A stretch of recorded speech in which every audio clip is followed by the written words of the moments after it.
Escúchate esta, un podcast sobre comunicación oral. Gonzalo Moreno conversa con las personas que hablan y dan que hablar. Escribinos, sugerí un tema. Suscríbete para enterarte de nuevos episodios en escuchateesta.com.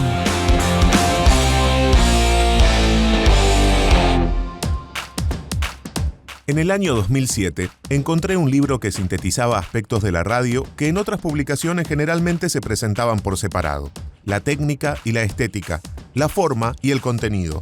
Si bien otros autores lo habían abordado, en el arte radiofónico encontré una visión profunda, novedosa, refrescante y con un fuerte sustento académico.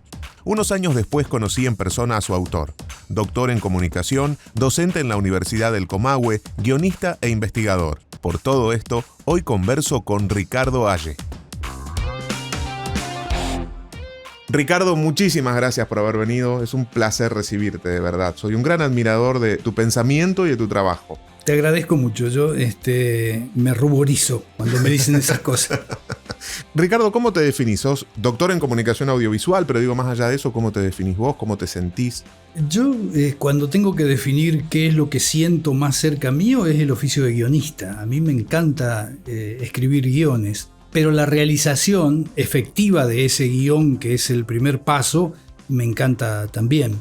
El guión tiene vocación suicida, dice José Pablo Feynman, porque nace para convertirse en otra cosa. Es como la crisálida que va a terminar siendo una mariposa. A mí me encanta el guión y me encanta la realización de materiales radiofónicos. Hoy es una categoría que tenemos que empezar a revisar, porque una de mis hipótesis es que el lenguaje radiofónico ha adquirido, no digo que autonomía, pero ha adquirido una capacidad propia para sustentarse más allá del dispositivo que nos permitió a nosotros conocerlo históricamente. La radio no es ya solo el lugar que es el depositario del lenguaje sonoro. Ahora hay otras herramientas, otros dispositivos, y que estamos ejerciendo en este momento es uno de ellos, el de la radio delivery, de la radio on demand, la radio que se canaliza, o el lenguaje radiofónico que se canaliza a través del podcast. Hay radio en Instagram, hay radio en YouTube, hay radio en Internet, hay radio en todos esos lugares. ¿Podemos hablar de radio así en general? Sí, y si no hay radio, hay por lo menos una aproximación bastante fuerte. Hace varios años yo estaba en un congreso en México, y un reconocido y prestigioso analista de la comunicación dijo que la radio corría peligros frente a Spotify. Y a mí me pareció temerario y aventurado, porque en ese momento Spotify era un hilo musical, no había más que eso. Ahora, en el momento en que Spotify empieza a incorporar otro tipo de contenidos que se aproximan más a la radio, es entonces cuando hay que estar alerta a ver qué es lo que pasa en esa yuxtaposición, porque nosotros podríamos escuchar radio mientras leemos. Hay gente que lo puede hacer, no es mi caso, pero hay gente que lo puede hacer, o mientras ejerce un sinnúmero de otras tareas. Pero no podés escuchar radio y escuchar Spotify a la vez, claro. A la vez. Entonces ahí hay una superposición que tiene que resolverse. Yo espero que sea en beneficio de la opción más creativa, más enriquecedora, más nutriente. ¿Vos creés que va en esa dirección Spotify, de no solo ser una plataforma de contenidos musicales, sino de sumar? Bueno, de hecho este podcast está publicado en Spotify, ¿no? Claro que sí.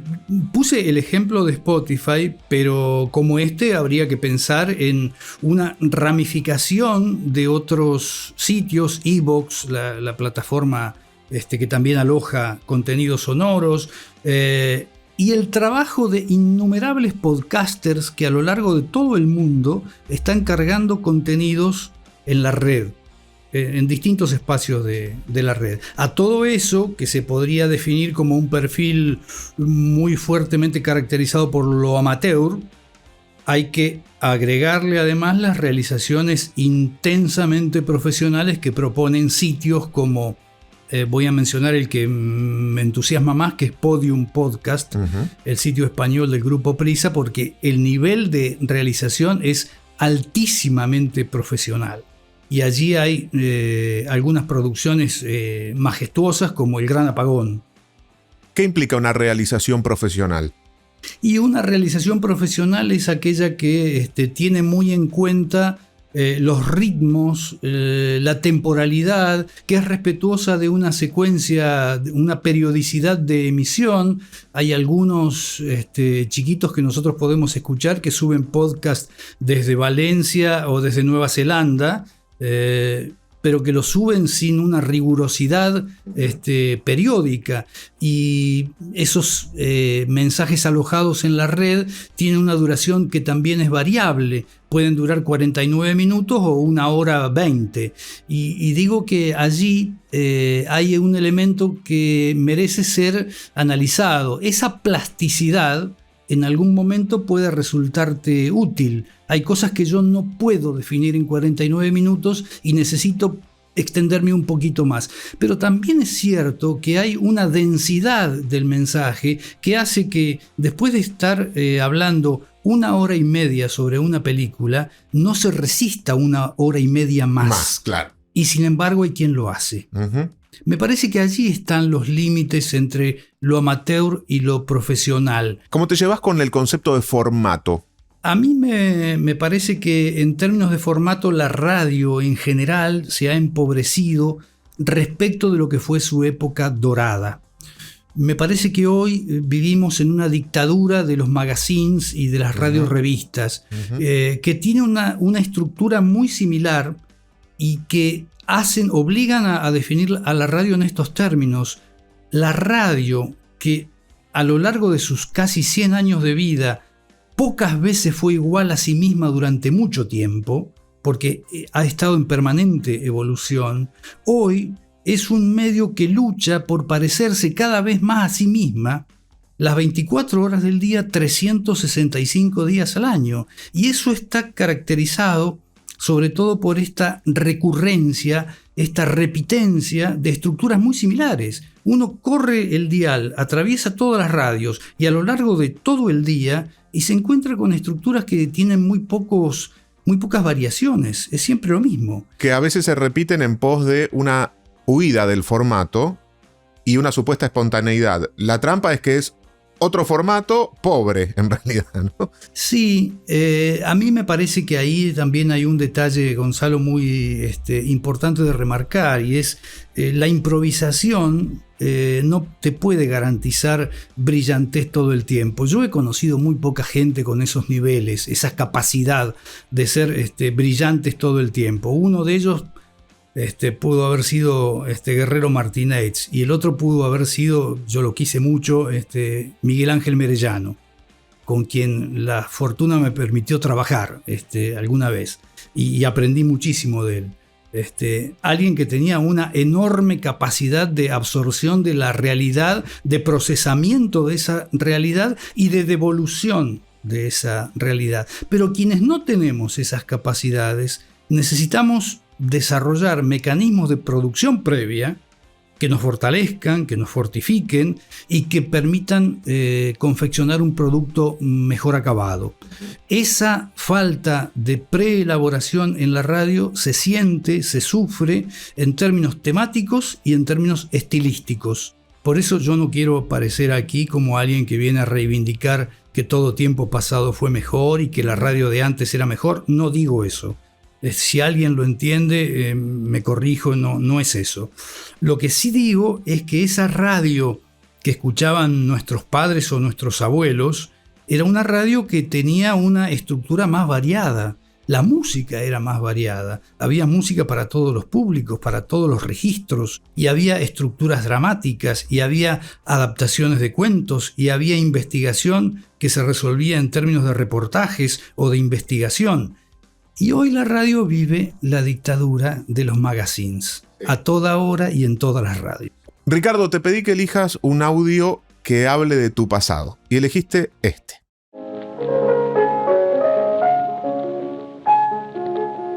It is reported that at 8:50 p.m. a huge flaming object, believed to be a meteorite, fell on a farm in the neighborhood of Grover's Mill, New Jersey, 22 miles from Trenton. The flash in the sky was visible within a radius of several hundred miles, and the noise of the impact was heard as far north as Elizabeth. We have dispatched a special mobile unit to the scene. Ladies and gentlemen, This is Carl Phillips again, out at the Wilmot Farm, Grover's Mill, New Jersey. Professor Pearson and myself made the 11 miles from Princeton in 10 minutes. Well, I hardly know where to begin. To paint for you a word picture of the strange scene before my eyes, like something out of a modern Arabian Nights. ¿Por qué elegiste este audio? Este audio no habla de mi pasado, pero habla del pasado de la radio. Y como yo me siento muy ligado emocional y cognitivamente a la radio, escogí este. Es La Guerra de los Mundos, en el original de 1938, obviamente yo no estaba vivo, realizado por el grandísimo Orson Welles. Y a mí me parece que allí hay una demostración de lo que en algún momento de esta charla conversamos, y es una instancia de elaboración previa enorme, gigantesca, que le permitió adaptar y trazar en términos periodísticos una novela de anticipación de H.G. Wells, escrita en 1899, donde ya desde el vamos se decía que poderosas inteligencias nos están observando con fines de invasión. Me parece que ese trabajo de Orson Welles dignificó a la radio, más allá de todo lo que después generó, las corridas, el pánico, dio una demostración cabal de lo que era capaz de hacer la radio. Y me parece que nadie que quiera a la radio porque trabaja en ella o porque la enseña, como son mis dos condiciones, puede prescindir de esta referencia. Cuando uno se plantea comenzar un producto sonoro, que puede ser un podcast, puede ser un programa de radio, ¿qué tiene que tener en cuenta para vos? A mí me parece que cuando uno barre el dial y encuentra que las unidades de sentido son las mismas, incluso en radios que profesan credos políticos distintos, claro. Los mismos temas son los que aparecen, me parece que hay que poner un poquito más el oído en lo que está ocurriendo en nuestro entorno, que hay que pensar en a quién queremos llegar. A mis estudiantes los suelo perseguir con una demanda muy insistente. Les pido que me digan cuál es su perfil de oyente y no acepto que me digan es para todo público. No Claro. hay propuestas para todo público porque empiezan a estar afectadas por la selección musical que hago, por el estilo en que me dirijo a ellos, si los voy a tratar de vos o de usted, si voy a hacer un estilo más campechano o más académico. En fin, los temas que voy a elegir para comunicar determinan recortes en la audiencia y me parece un ejercicio de pereza intelectual no pensar en todo eso a la hora de pergeñar un proyecto. Pensaba cuando te lo decía en las duraciones, el tiempo de las conversaciones, el tipo de sonidos que se utilizan en la producción sonora, ¿cómo se vieron afectados? Todos los realizadores hemos sufrido en carne propia que alguien desde los medios nos diga, no, miren, tiene que ser más rápido, tiene que ser más vertiginoso. Yo trato de resistirme a eso porque vamos a terminar intentando dar el desarrollo de una tesis en 23 segundos. Claro. Y es insuficiente, obviamente. Ahora, al mismo tiempo, cuando uno escucha, otra vez volvemos al mismo ejemplo, un podcast de 3 horas sobre una película, dice, es exagerado. Claro. Es exagerado. Hay que buscar algún punto de equilibrio en todo eso. Y el otro tema que a mí me parece que habría que reformular tiene que ver con la edificación de una nueva poética para la radio, en términos de volver a equilibrar ese balance necesario entre los 4 elementos del discurso de la radio, en el cual los efectos sonoros son la cenicienta y los silencios también son la cenicienta. Vemos una radio hegemonizada por una dictadura de la palabra y cuando no está así es porque es muy prevaleciente la música. Y yo digo, en ese tipo de emisoras, ¿qué las distingue de una estación de música ambiental? Hay radio cuando hay un equilibrio entre los 4 elementos componentes de su discurso. Me parece que hay que buscar un nuevo balance capaz de edificar una poética para este tiempo. ¿Recordás ejemplos reales de cosas novedosas que hayas escuchado recientemente? Quizá no el programa en sí, pero sino recursos incluso. A mí me gusta escuchar algunas cosas de Futurock. Me parece que es una experiencia innovadora. Me gusta algunas cosas de una radio mexicana que valoro mucho, que es Radio Horizonte, porque tiene un perfil musical muy atractivo, que a mí me gusta. Hay mucha presencia del jazz. Me gustan algunas cosas que hace Radio Educación en México. Me gustan algunas cosas que escuché en España, en donde la hegemonía de las tertulias tiene cansados a los españoles, que dicen que a toda hora hay tertulia, claro, y ya no lo soportan más. Pero para quienes venimos o llegamos a España desde otras geografías, la mesa en la que se juntan 4 personas muy bien formadas a dialogar inteligentemente sobre 3 o 4 temas de la realidad, en algunos momentos se vuelve deslumbrante. A mí me parece que hay una pausa ahí y hay una búsqueda reflexiva que nosotros no sé si hemos llegado a alcanzar alguna vez. Y luego, claro está, la búsqueda de la representación, no solo ya de la realidad, sino de la fantasía, que me parece, y la ficción fantástica en particular, que me parece que termina siendo una atalaya desde el cual también podemos observar la realidad de forma oblicua o tangencial, pero que nos permite, por contraste, por oposición o por lo que fuera, extraer alguna referencia acerca de lo que ocurre en torno nuestro, lo que nos pasa y lo que querríamos que nos pase. Los futuribles y los futurables me parece que tendrían que formar parte de la propuesta radiofónica. ¿Por qué es tan difícil generar ficción sonora? Por lo menos en Argentina, digo, ¿no? Uno habla de ficción sonora y te dicen, bueno, el radioteatro de Radio Nacional, ¿no? Las 2 carátulas. Parece que hubiese quedado encerrado en el tiempo y que en la actualidad fuera muy complejo hacer algo que atraiga a las audiencias. A mí me parece que, bueno, porque se ha perdido el hábito, porque la radio además ha renunciado a la construcción de nuevos oyentes. Los niños son convidados de piedra en la radio, salvo muy honrosas excepciones. No existe una propuesta radiofónica para chicos que vaya construyendo al oyente del mañana. Hace algún tiempo la radio te decía, los chicos van a llegar solos cuando empiecen a interesarse por la música. Bueno, si siguen pensando así, es de una necedad absoluta, claro, porque esos mismos chicos tienen hoy plataformas en donde pueden acceder a la música, no que otro les elige, sino la que ellos quieren buscar de una forma mucho más fluida. Entonces hay que empezar a construir audiencia.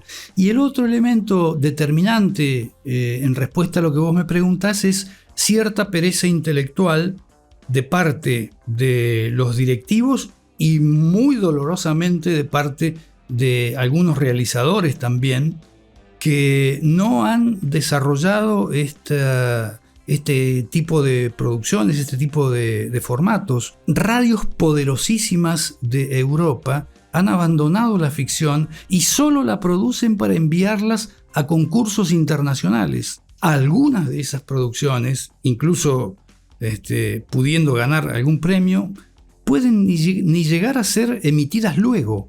Es nada más que para cuidar las apariencias de decir he participado en un concurso. Es una pena, porque la historia de la radio está llena de ejemplos maravillosos de construcciones sonoras convocantes, enriquecedoras, atractivas, que ojalá pudiéramos hacer, pero no para repetir las del pasado, para construir las que reflejen nuestro tiempo, con el vocabulario, con la identidad que marca este tiempo también y con las historias. ¿Cómo se construye una audiencia? ¿Cómo lográs proponerle a alguien que pruebe?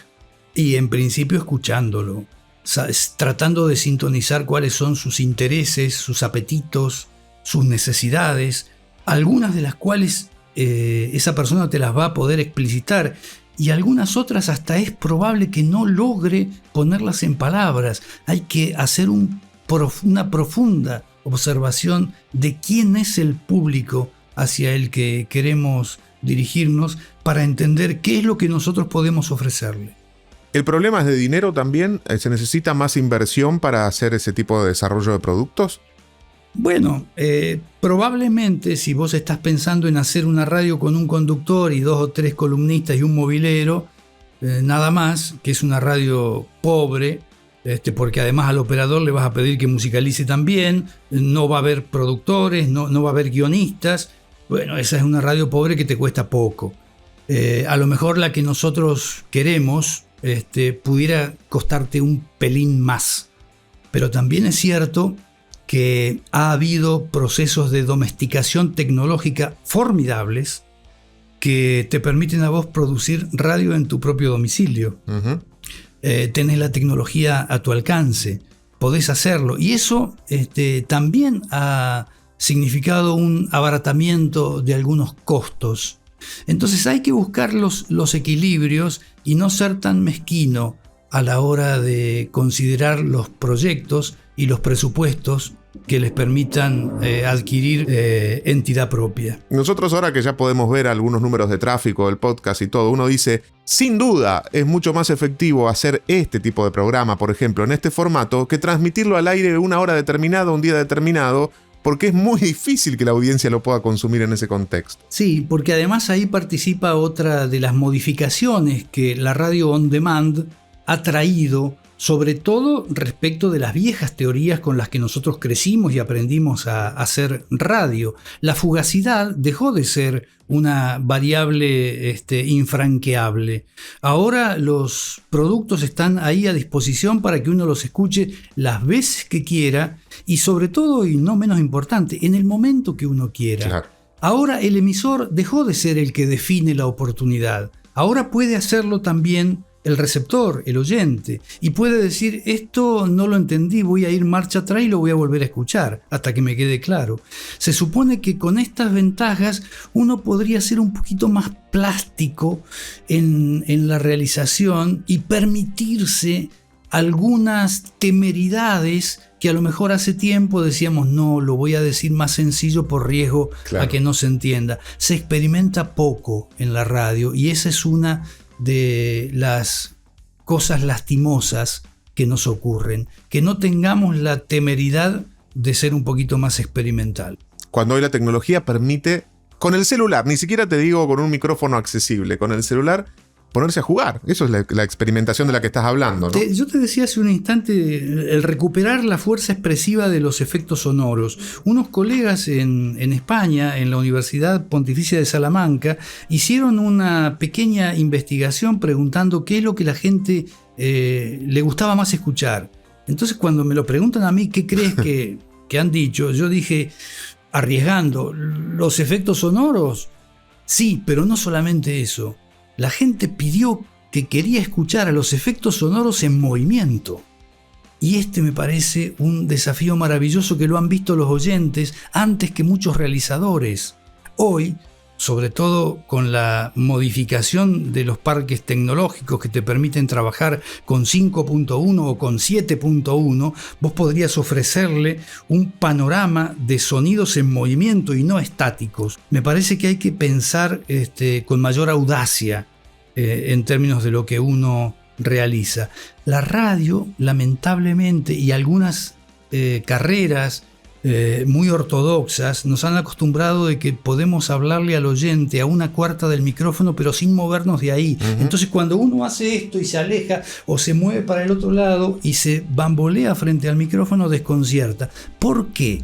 Si la vida no ocurre en un único plano, la vida tiene profundidad de campo, como nos enseñó la fotografía y como nos enseñó el cine. Esa profundidad de campo también tiene que estar reflejada en los productos sonoros. ¿Sabes qué? Me hiciste acordar mucho algo. Una vez me compré un grabador muy barato, estos de periodistas digitales, y grabé a mi mamá y a mi papá. Lo puse en casa arriba de la mesa y me puse a charlar con ellos como siempre, y después lo escuchaba y dije, ¿cómo cobra realidad la distancia de este micrófono que no está frente a nosotros, sino que está captando cómo mi mamá va a la cocina? Y a mí se me empezó a aparecer la imagen de mi mamá desplazándose por la casa, y junto con eso la casa, y junto con eso la cocina, y la posición de mi papá con respecto al micrófono.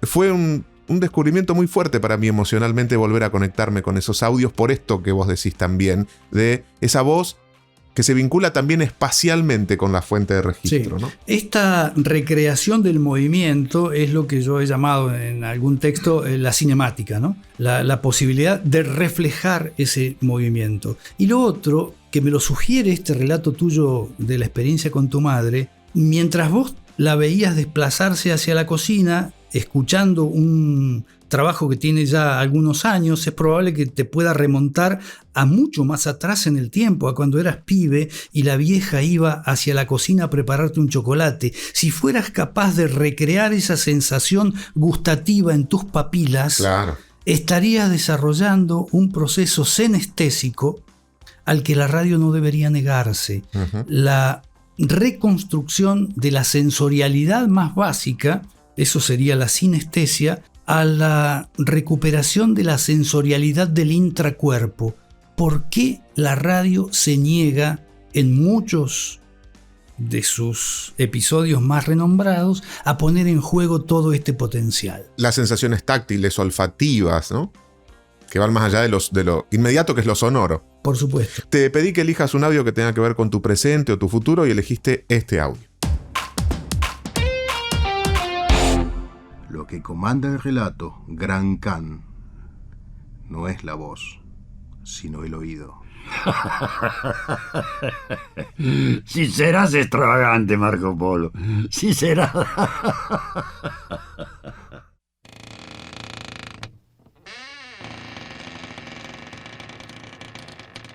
Esta habitación parece la de un geógrafo. Esa pared. El techo está lleno de mapas. Atlas y más Atlas. Miren, todas estas tierras pertenecen al imperio de Kublai Khan. Y acá están todos los continentes y todas las ciudades del mundo. Por acá dice tierras prometidas. Ajá. Y por allá, ciudades que amenazan en las pesadillas y en las maldiciones. Miren, hasta hay un catálogo de ciudades no nombradas todavía. La ventana da un jardín bellísimo. Fuentes y glorietas. Por la escalinata están bajando Marco Polo y Kublai. ¡Vamos! No sé cuánto tiempo tuviste para visitar todos los países que me describís. A mí me parece que nunca te moviste de estos jardines. Todo lo que veo y hago cobra sentido en un espacio de la mente donde reina la misma calma que aquí. Este es uno de los ciclos que yo aprecio más. Se llamó El Candil. Tuvo dos épocas. Hace muchos años en la ciudad de La Plata, trabajando en Radio Provincia con un grupo fantástico de compañeros, hicimos la primera versión del Candil. Era la dictadura, de manera que el producto no podía prosperar. A los 3 meses nos sacaron del aire y la sacamos barata. Nos habíamos prometido, yo me había juramentado que nunca más haría algo con ese nombre porque era el patrimonio de aquel grupo. Y más de 30 años después volví sobre mis pasos y decidí volver a hacer el Candil con otro equipo que hoy forman parte de mi grupo de trabajo docente. Les pedí permiso a mis compañeros de 30 años atrás para usar el nombre, me dijeron que sí. E hicimos el Candil en Antena Libre, la radio de la Facultad de Ciencias Sociales de la Universidad Nacional del Comahue. Y trabajé con 2 personas a las que quiero entrañablemente, que son Andrea Miglio y Esteban Rossisi. Y Andrea fue la encargada de hacer la adaptación sonora de Las ciudades invisibles de Ítalo Calvino.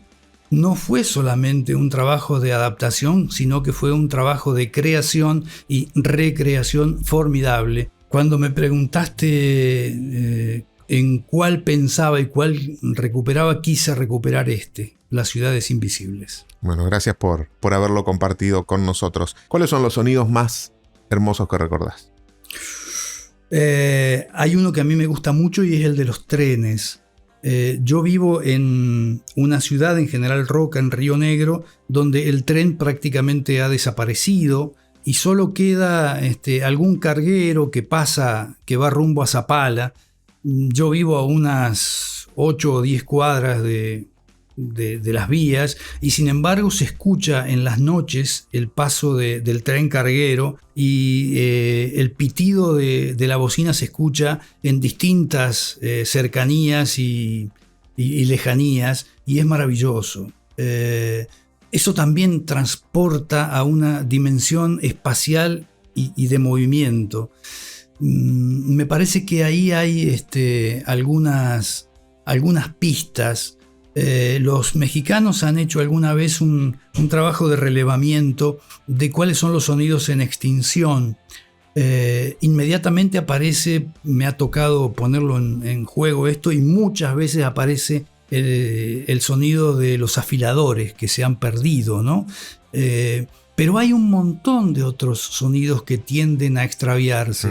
Hay un trabajo maravilloso de Murray Schafer, un musicólogo canadiense que es el autor del concepto de paisaje sonoro, de soundscapes, y él dice que desde la revolución industrial hacia aquí, la polución sonora ha crecido en 4 o 5 decibelios, pero que al mismo tiempo, en este tiempo en el que la humanidad se ha desarrollado, ha retrocedido y ha perdido algunas de sus marcas sonoras. Todas las regiones tienen marcas sonoras. Habría que ponerse a pensar en cuáles son las que están en riesgo de extinción, y nosotros tendríamos que empezar a capturarlas para que cuando menos quede su registro sonoro envasado, claro, para beneficio de la posterioridad. ¿Sabes qué? Me hiciste acordar, hubo mediciones de fauna con sonido también, es decir, medir la extinción o la evolución de la fauna en base a qué iba sucediendo con el sonido en distintas partes de la selva o distintas regiones geográficas, en lugar de salir a contar animales, lo cual es mucho más difícil de hacer, ¿no? Claro. Si tuvieras que hacer un programa, te digo ahora, Ricardo, hay que crear un podcast, ¿de qué lo harías? En este contexto, en este escenario en mutación muy vigorosa y muy fuerte, a mí me gusta pensar en cómo la recuperación de lo fantástico podría ser un recurso para mejor entender la realidad. De modo que a mí me encantaría poder producir lenguaje sonoro para radio, para podcast. No quiero entrar en la peregrina discusión de si son lo mismo o no, porque me parece que usando el mismo lenguaje para mí es suficiente eso como para atraerme, como para convocarme y pensar en una propuesta como esta. Hace algunos años tuve el placer de compartir con vos una charla en la Patagonia, y me firmaste un libro que a mí me gusta mucho y que quiero recomendar aprovechando que estás acá, que es El arte radiofónico, que fue producto de tu trabajo de doctorado en España, ¿verdad? Sí. El arte radiofónico me parece que es un libro de lectura obligada para todos, y me firmaste y me pusiste para Gonzalo, amigo de utopías compartidas. ¿Seguís creyendo que son todas utopías? ¿Sos más optimista con alguna de ellas? ¿Siguen siendo las mismas? Bueno, ¿cómo ves este futuro de los sonoro? El Candil tiene una bajada de título que es un ciclo para utópicos perseverantes y soñadores empedernidos. Yo sigo reclamando la atención a las utopías. Hace muy poquito me tocó ir a dar una charla en un congreso en España, y el objeto central de mi trabajo era el trabajo justamente de una creadora que yo quise mucho, que es Liliana Bodoc. Liliana se reconocía una seguidora de la obra de Tolkien, porque decía que la saga de los confines, una tetralogía formidable que recomiendo efusivamente, no podría haber existido sin el trabajo de Tolkien. Pero decía, después de eso, yo tengo profundas divergencias con Tolkien por la estructura racista de su obra y por el hecho de tener una formulación eurocéntrica bastante enojosa. Entonces ella plantea una utopía desde el otro lado. Me parece que las utopías siguen siendo necesarias, y no quiero caer en el recurso tan invocado, tantas veces invocado del texto de Galeano, de que en la medida en que uno avanza, las utopías siguen estando a la misma distancia. Pero digo, si las utopías son el desencadenante para hacernos caminar, bienvenidas sean. Ricardo, muchísimas gracias. Gracias a vos, Gonzalo.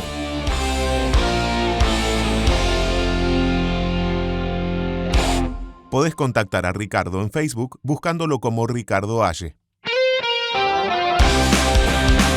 Escúchate esta, un podcast sobre comunicación oral. Gonzalo Moreno conversa con las personas que hablan y dan que hablar. Escribinos, sugerí un tema. Suscríbete para enterarte de nuevos episodios en escuchateesta.com.